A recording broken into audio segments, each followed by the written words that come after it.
ang matinding babala ng Egypt national team sa mga magiging kalaban sa second Doha International Cup at gilas without Brownie at AJ Adu sa Qatar. Yan ang ating mga pag-uusapan para sa video natin na ito.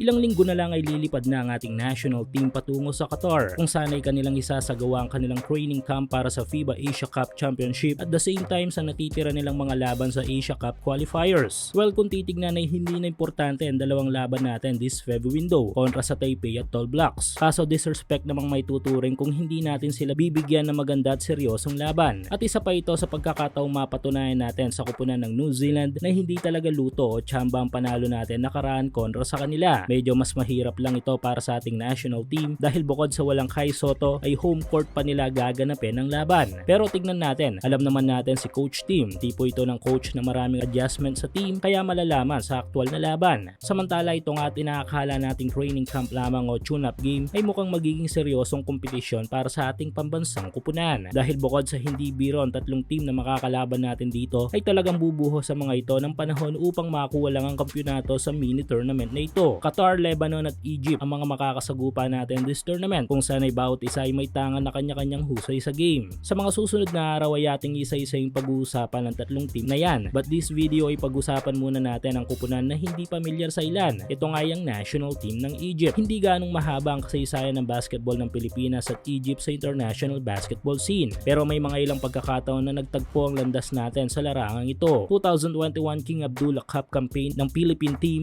kung saan ay ginanap sa Jordan ay tinalo nga tayo ng Egypt sa final score na 73-60. Yes, tambak na may kukonsider ito dahil sa double digit points. Ilan sa pamilyar na malalaro natin noon ay sina Dwight Ramos, Turdy Ravena, Ange Kwame at Isaac Go. Mga matatangkad na Egyptian players ang kumuna noon sa ating kupunan kung sanay sila din ang posibleng maging player nila this pocket tournament. Since African team ay kilala ang Egypt team na ito pagdating sa height advantage kung saan dito nila tayo po pwedeng butasan since walang Kai Sotto. May dalawang 7-footer at the rest ay mga 6'11", 6'9" kung saan ay pinakamalit nilang manlalaro ay nasa 6 flat. Ilan sa mga pwedeng magbigay ng problema sa gilas dito ay sina Omar Orbi, isang 7'2" veteran big man. Traditional big ang laruan nito pero legit na dominante inside the paint.